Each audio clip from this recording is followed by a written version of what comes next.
I'd like to introduce you to someone, Dr. Naledi Pandor, a 30-year ANC veteran. All right, she's not a joke. She's a former minister of everything, basically, from home affairs to international relations, current counselor of Nelson Mandela University. She is basically the blueprint of strong black women who overcame poverty and became what she became. Like, if you want to talk about strong black women who went through struggle in childhood and became what she became, you talk about Naledi Pandor, especially if you know her biography. Now, she is also a self-appointed head of department of deciding which languages other people are allowed to study in. Why do I say that? Well, here's what happened. There is a new university being built in Pretoria. It's called Akademia. It's an Afrikaans medium university, meaning classes are taught in Afrikaans, was built by Solidarity from their own pocket through a company called Canton. 3 billion rand. Not government money, not your tax money, not a single cent of taxpayer funding. This is privately raised. Bank financing, equity investors, and money invested or reinvested rather from Solidarity's existing property portfolio, including their Soltech campus.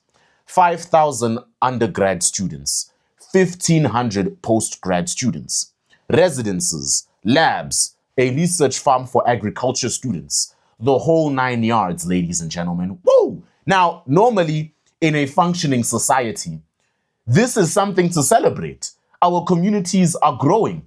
When a private group builds a 3 billion rand university with zilch government funding, not only do we celebrate because another thing has been done by government. Are you watching government? Are you learning stupid government? The government itself, their reaction is cool. That's more capacity we didn't have to pay for. Now we can steal more money, moving on. But that's not what happened here. You see, Naledi Pandor went on the African Renaissance podcast, hosted by Dr. Mbuyiseni Ndlozi, if I'm not mistaken, and said, and I'm summarizing this because I refuse to misquote a former minister on Maine. She said that it's unacceptable that this university is being built and receiving that kind of investment while barely anyone is talking about it. She said the only person publicly raising concerns is education analyst Jonathan Jansen, and that the rest of the country is being far too relaxed about it because Afrikaners are building university. This is a big problem. This is a big problem. You're not going to eat today because Afrikaners are building a university. She framed the whole thing as part of a bigger pattern, saying South Africa isn't just a democracy. It's supposed to be building a completely different, more progressive kind of democracy, and that people who benefited from the old system don't give up power easily. They just find new ways onto it, new ways to hold onto it, sometimes by getting other people to do the work for them without those people even realizing what they're actually part of.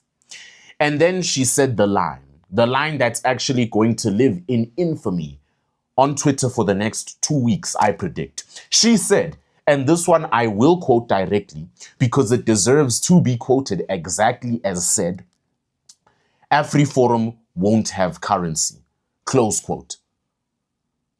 Ma'am, you just described building your own university with your own money, taught in your own home language, as a national emergency requiring urgent public scrutiny. And now you're worried about AfriForum having currency?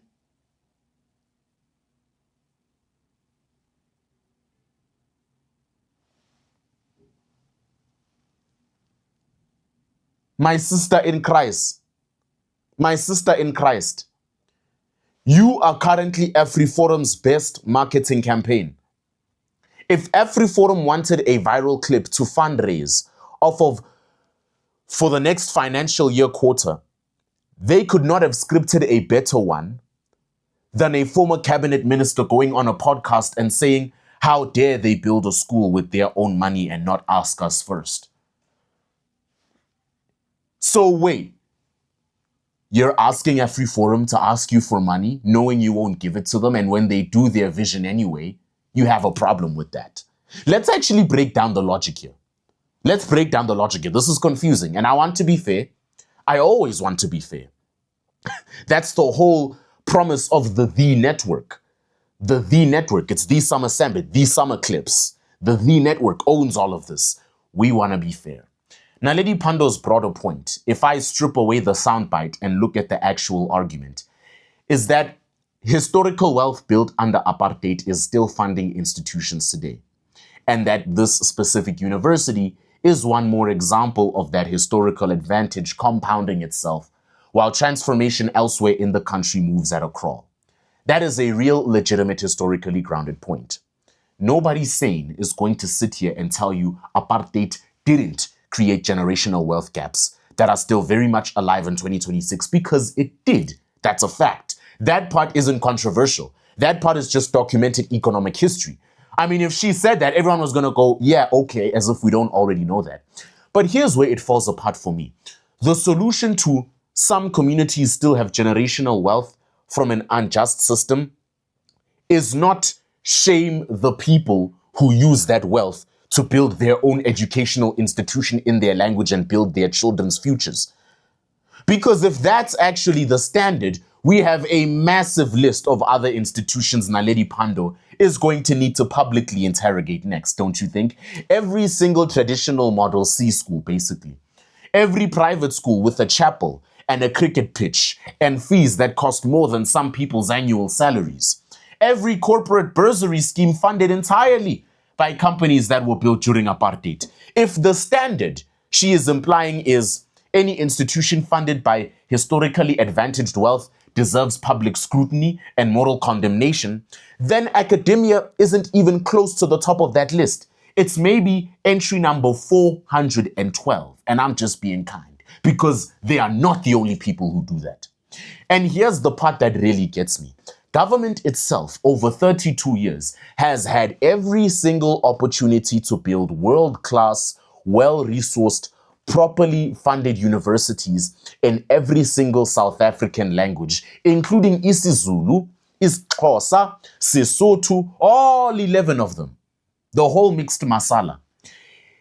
Instead, what we got was chronic underfunding, NSFAS chaos that makes load shedding schedules look organized, infrastructure collapsing at institutions like the University of Forte. You got the girls in university sleeping with the landlords to pay the rent because NSFAS isn't paying them, and a higher education system that a minister of higher education herself, Pandor included, presided over for years. So when a private organization raises 3 billion rand of their own money, funds it themselves, doesn't ask your government for a cent, and builds something real, functional, well-planned, and fully resourced that could serve as a great example to the future generations, and the response from a former minister is, why is nobody talking about this? Because this is bad. The honest answer, and I say this with love for this woman, is because it's not government's job to have an opinion on how private citizens spend their own legally earned money on education. I didn't need you to make my money. You're not going to tell me how to spend it, mofo. That's the oppression. That is a Thursday episode. Now, I do want to say something serious for a second. No jokes, because this deserves it. If Akademia becomes a space where actual segregationalist ideology gets taught, where students are being raised to view transformation and redress as the enemy, right? Let's just play the devil's advocate. Let's say it does become an incubator for the kind of thinking that got us apartheid in the first place. That would be worth real scrutiny, real journalism, and real investigation. That's a legitimate concern, and I'm not going to pretend otherwise. But here's the thing. They didn't use the government's money to do that. So whatever goes on in there, we don't know, and we shouldn't care. Because as long as my tax money is not funding that, then I don't care. And the burden is on someone to actually prove that's happening with evidence, not just infer it because the university happens to teach in Afrikaans and was funded by Solidarity. Language is not ideology. A campus having a chapel doesn't make it a re-education camp. You get what I mean? If we're doing evidence-based commentary, and on the network we are, then show me the syllabus. Show me the curriculum. Show me the actual documented problem, not just peekaboo vibes based on accuse an entire institution because of who built it. 32 years have passed, and we are still fighting about who gets to build what, in what language, and with whose money.